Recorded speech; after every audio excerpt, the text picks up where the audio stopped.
Hello friends, welcome back. स्वागत है आपका नेशनल सिक्योरिटी डिफेंस से related on public demand S-400 missile system.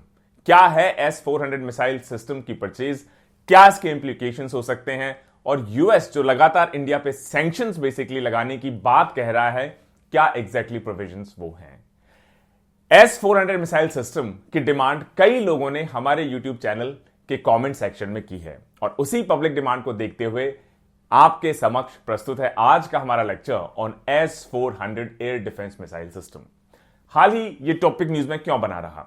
Russian officials ने Dubai में कंफर्म किया कि इंडिया ने जो 5 बेसिकली सेट्स खरीदे हैं रशिया से S-400 एयर डिफेंस सिस्टम के रफली $5.5 बिलियन, मतलब रफली 35,000 करोड़ में उनकी डिलीवरी इंडिया में अब शुरू हो चुकी है।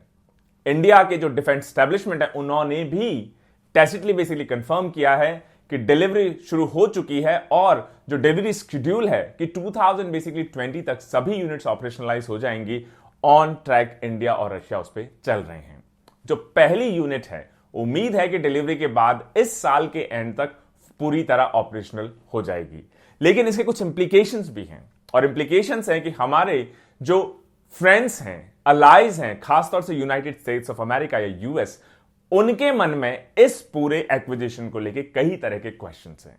इनफैक्ट यूएस लगातार ऐसे कंट्रीज जो कि रशिया से डिफेंस आर्म्स में डील कर रहे हैं, S-400 की डिलीवरी ले रहे हैं या बेसिकली परचेज ऑर्डर्स प्लेस कर रहे हैं, उनके खिलाफ यूएस काफी कड़ा रुख अख्तियार करता जा रहा है।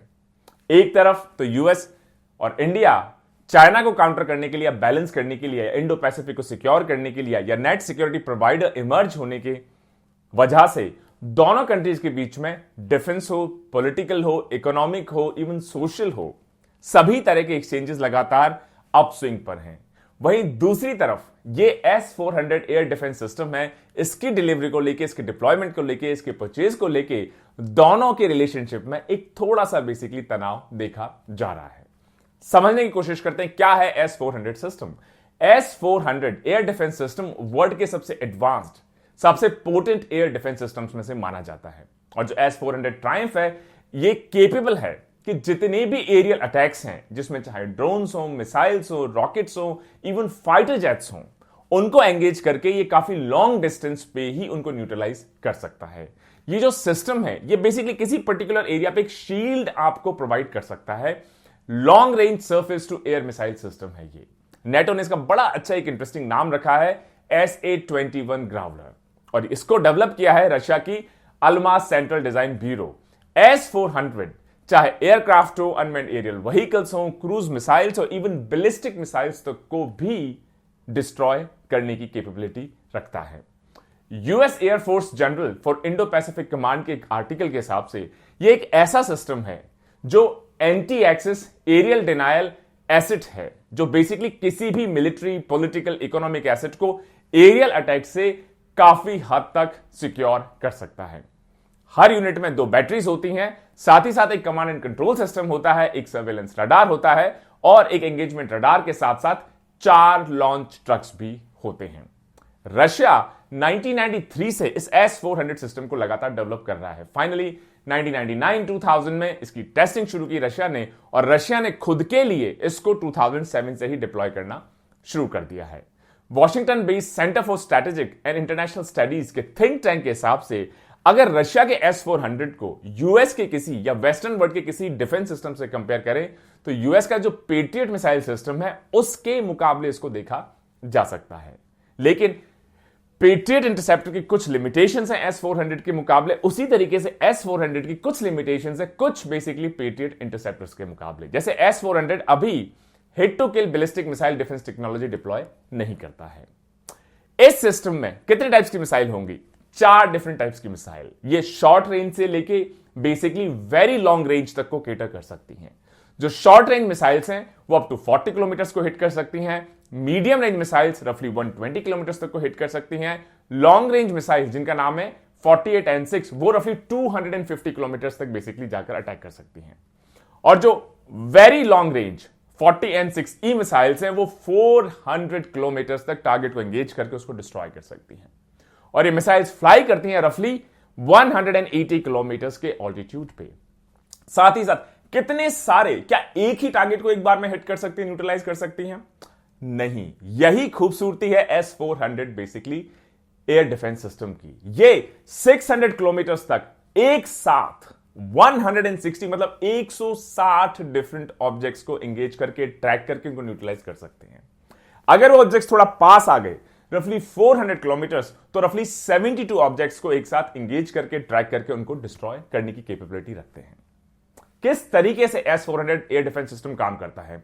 सबसे पहले जो S-400 सिस्टम है, ये कोई भी एरियल थ्रेट हो, चाहे वो मिसाइल हो, बैलिस्टिक मिसाइल हो, फाइटर एयरक्राफ्ट हो, अनमैन्ड एरियल व्हीकल्स हो, ड्रोन्स हो, उनको पहले ये डिटेक्ट करता है। मान लीजिए आपने एक एयर डिफेंस बबल बना दिया, मान लीजिए दिल्ली या एनसीआर के अराउंड, तो उस एयर डिफेंस बबल को जब आपने सिस्टम में डिफाइन कर दिया, तो कोई भी प्रोजेक्टाइल या एरियल थ्रेट इस एयर डिफेंस बबल या एनसीआर की तरफ अप्रोच करती हुई सिस्टम को दिखाई देगी, तो सबसे पहले उस थ्रेट की ये ट्रेजेक्टरी को कैलकुलेट करेगा, फिर अपने लॉन्चर्स में से मिसाइल फायर करेगा, ताकि जो एरियल थ्रेट आ रही है उसकी ट्रेजेक्टरी कैलकुलेशन के बाद कि इतने टाइम के बाद ये यहां पहुंचेगी, इस जगह पहुंचेगी, इसकी मिसाइल जाके उसको हिट करेगी, एक्सप्लोड होगी, वहीं बेसिकली डिस्ट्रॉय कर देगी। इसमें लॉन्ग रेंज सर्विलेंस रडार्स भी हैं जो इंफॉर्मेशन बेसिकली भेजते हैं कमांड व्हीकल को, और जब आपने टारगेट को आइडेंटिफाई कर लिया, तो जो कमांड व्हीकल है वो फाइनल ऑर्डर देता है किसी भी मिसाइल लॉन्च का। जैसे हमने कुछ महीने पहले बहुत डिटेल लेक्चर आपको दिखाया था आयरन डोम सिस्टम पे,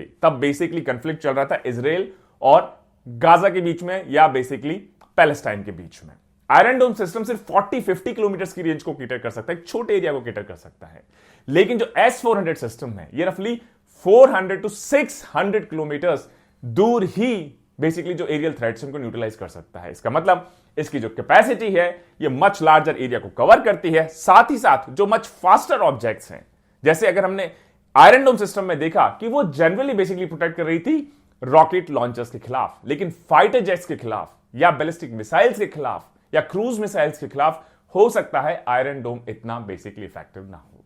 S-400 larger area, much faster threats को एंगेज करके डिस्ट्रॉय करने की कैपेबिलिटी रखता है। इंडिया ने बेसिकली क्यों परचेज किया है? मुझे पता है आपको इसका आंसर ऑलरेडी पता होगा। मिसाइल अटैक्स हो सकते हैं, फाइटर जेट अटैक्स हो सकते हैं, खासतौर से हमारे जो नेबरहुड हैं, एडवर्सरीज हैं, खासतौर से चाइना और पाकिस्तान को ध्यान में रखते हुए। और इंडियन एयरफोर्स के हिसाब से ऐसा कोई बेसिकली ऑल्टरनेटिव सिस्टम S-400 के मुकाबले पूरे वर्ल्ड में नहीं है जो बेसिकली इस कॉस्ट पे ये सारी कैपेबिलिटी हमारे एयर डिफेंस सिस्टम के लिए प्रोवाइड कर सके।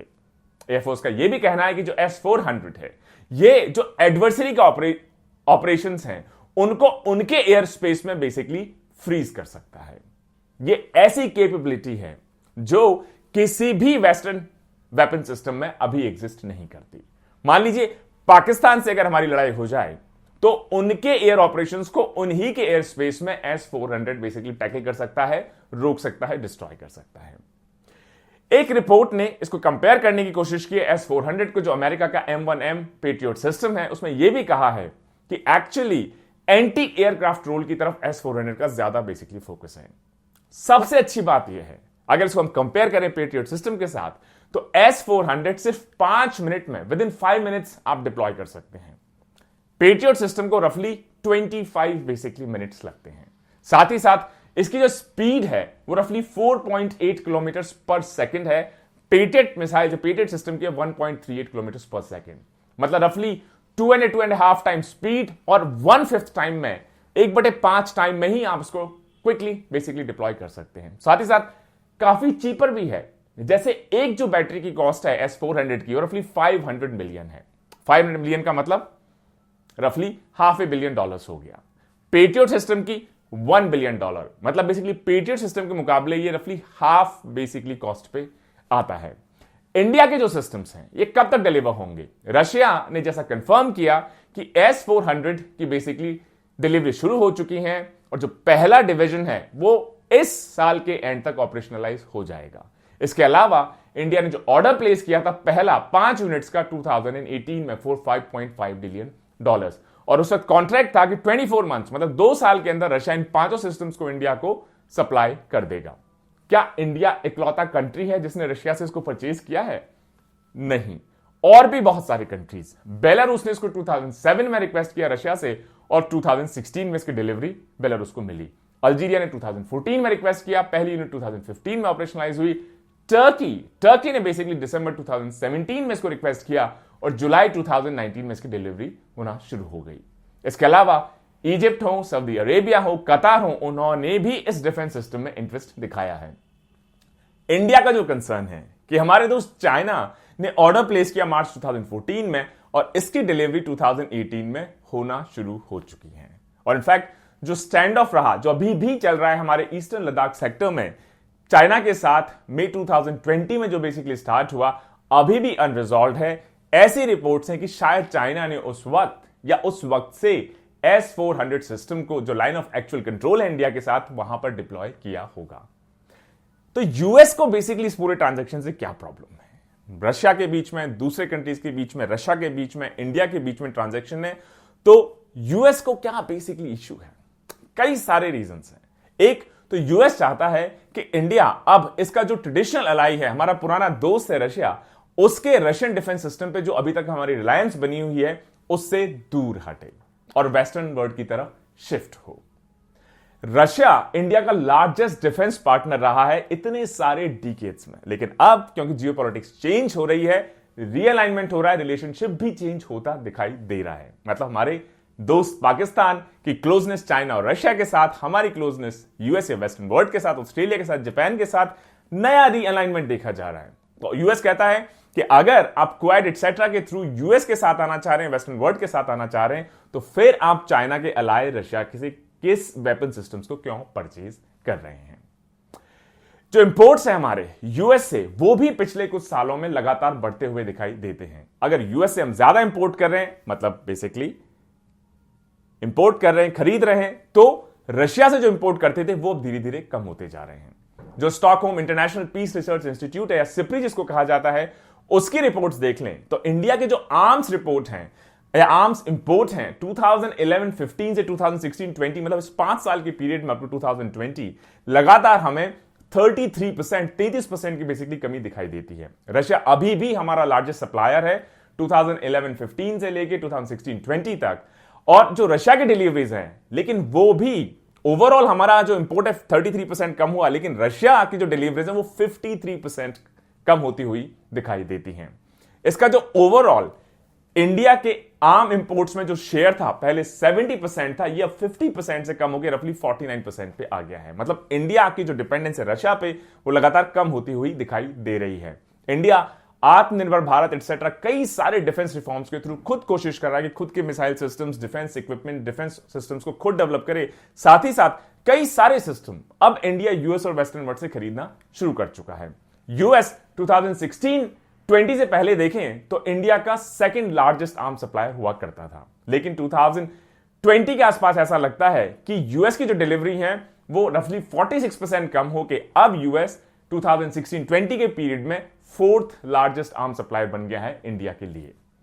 इश्यू ये है कि एक्चुअली जो इंडो अमेरिकन रिलेशनशिप है वो 2017 में जब एक इंपॉर्टेंट बिल बेसिकली पास हुआ यूएस ने उसका नाम रखा Countering America's Adversaries Through Sanctions Act, जिसको CAATCTSA भी कहा जाता है, मतलब कैट्सा, जिसका ऑब्जेक्टिव है कि जो अमेरिकन एडवर्सरीज है, मतलब अमेरिका के जो दोस्त नहीं है, खासतौर से Iran, Russia, north Korea etcetera, उनको कैसे पीनलाइज किया जाए अगर वो किसी के साथ डिफेंस ट्रांजैक्शन बेसिकली करते हैं।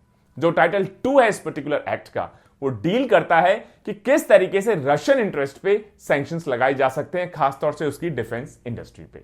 जो एक्ट है वो एम्पावर करता है यूएस प्रेसिडेंट को कि अगर यूएस प्रेसिडेंट चाहें तो जो टोटल 12 लिस्टेड सैंक्शंस हैं सेक्शन 235 में, उनमें से कम 5 सैंक्शंस को इंपोज कर सकते हैं अगर यूएस प्रेसिडेंट सेटिस्फाइड है कि किसी तरह का बहुत बड़ा या सिग्निफिकेंट ट्रांजैक्शन हुआ होगा रशियन डिफेंस और इंटेलिजेंस सेक्टर्स के साथ, किसी भी बेसिकली कंट्री का, इंडिविजुअल का, एंटिटी का। और इसी एक्ट को यूटिलाइज करते हुए जब टर्की ने बेसिकली 2019 में सिस्टम परचेज किया तो दिसंबर 2020 में यूएस ने टर्की के ऊपर इस कैट्सा या Countering America's Adversaries Through Sanctions Act जो बेसिकली इनेक्ट हुआ, इसके टाइटल 2 सेक्शन 235 के थ्रू यूएस प्रेसिडेंट ने सैंक्शंस लगाना शुरू कर दिया। जनवरी में यूएस कांग्रेशनल रिपोर्ट ने कहा कि अगर इंडिया भी इस S-400 सिस्टम को खरीदता है तो इंडिया के ऊपर भी सैंक्शंस लग सकते हैं। कई लोगों का कहना है कि सिर्फ एक प्रेशर टैक्टिक है, क्योंकि इंडिया बहुत क्लियर कर चुका है कि इंडिया एक इंडिपेंडेंट नेशन है। अपनी नेशनल सिक्योरिटी पॉलिसीज, अपनी फॉरेन पॉलिसीज सॉवरेन तरीके से, इंडिपेंडेंट तरीके से, जो बेस्ट है हमारे नेशनल इंटरेस्ट में, उस तरीके से हम डिसाइड करते हैं। और यूएस लगातार दबाव बना रहा है कि अगर आप इसको परचेज करोगे रशिया से, आप इस ट्रांजैक्शन को नहीं रोकोगे, तो हम आपके ऊपर सैंक्शन बेसिकली लगा सकते हैं। साथ ही साथ यूएस ने अब एक नई चीज कहना और शुरू कर दिया है कि आप, क्योंकि सारे सिस्टम्स हमसे नहीं खरीद रहे हैं, आप रशिया से अभी भी सिस्टम्स परचेज कर रहे हैं, और अगर जरूरत पड़ी कभी, खासतौर से क्वाड हो या फिर इंडो पैसिफिक हो या कोई और कन्फ्लिक्ट हो, और यूएस फोर्सेस को अगर मान लीजिए सपोर्ट करना पड़ जाए इंडियन फोर्सेस को, तो दोनों के बीच में इंटर ऑपरेबिलिटी का भी एक इशू हो सकता है, क्योंकि हम तो सिर्फ अमेरिकन सिस्टम यूज करने में बेसिकली एक्सपर्ट्स हैं, रशियन सिस्टम्स हम यूज नहीं कर पाएंगे। तो यह भी एक प्रेशर टैक्टिक के रूप में देखी जा रही है। इसका जवाब मिला, जवाब दिया इंडिया की एक्सटर्नल अफेयर्स मिनिस्ट्री या हमारे विदेश मंत्रालय ने। उन्होंने कहा कि इंडिया और यूएस कॉम्प्रिहेंसिव तरीके से ग्लोबल स्ट्रेटेजिक पार्टनरशिप, चाहे क्लाइमेट चेंज हो, चाहे डिफेंस पार्टनरशिप्स हो, नेट डिफेंस प्रोवाइडर हो, इंडो पैसिफिक बेसिकली हमारी स्कीम हो या क्वाड हो, उसके थ्रू एक स्पेशल रिलेशनशिप डेवलप हो रहा है, स्ट्रेटेजिक पार्टनरशिप डेवलप हो रही है अमेरिका के साथ, और रशिया के साथ हमारी बहुत डिकेड से एक प्रिविलेज स्ट्रेटेजिक पार्टनरशिप रही है। इंडिया ने हमेशा अपनी इंडिपेंडेंट फॉरेन पॉलिसी को परस्यू किया है, और जो हमारे नेशनल सिक्योरिटी इंटरेस्ट में सबसे बेस्ट होगा, इंडिया उसको इंडिपेंडेंटली एसेस करके बेसिकली वही करेगा। अभी भी इशू दोनों कंट्रीज के बीच में रिजॉल्व नहीं हो पाया है। दो यूएस सीनेटर्स ने अर्ज किया है प्रेसिडेंट जो बाइडेन को कि एक्चुअली क्योंकि इंडिया इतना इंपॉर्टेंट अलाय है और ज्यादा इंपॉर्टेंस गेन करने वाला है अगर चाइना को बेसिकली काउंटर बैलेंस करना है, तो शायद जो सैंक्शंस हैं जो टर्की पे लगाए गए हैं सेम सिस्टम खरीदने की वजह से, इन सैंक्शंस को इंडिया के लिए वेव कर दिया जाए या माफ कर दिया जाए। देखते हैं दोस्तों, और उम्मीद है पूरी कि दोनों मैच्योर डेमोक्रेसीज जो एक्चुअली पूरे इंडो पैसिफिक में मेजर रोल प्ले करने वाले हैं, ग्लोबल स्टेज पे लगातार मेजर रोल प्ले कर रहे हैं, डिफेंस पार्टनरशिप लगातार फॉर्ज कर रहे हैं, इस इश्यू को भी निगोशिएशंस के थ्रू बातचीत करके बिना कन्फ्रंटेशन के रिजॉल्व करवा ही लेंगे। और दोनों ही क्यों, हमारा जो पूरा क्वाड है, जिसमें ऑस्ट्रेलिया भी है, जिसमें जापान भी है, जिसमें यूएस तो है ही है, ये सभी कंट्रीज मिलके एक अच्छा बेसिकली काउंटर मेजर प्रोवाइड करेंगे, नेट सिक्योरिटी प्रोवाइड करेंगे पूरे इंडो पैसिफिक में। Stay tuned. जय हिंद, जय भारत।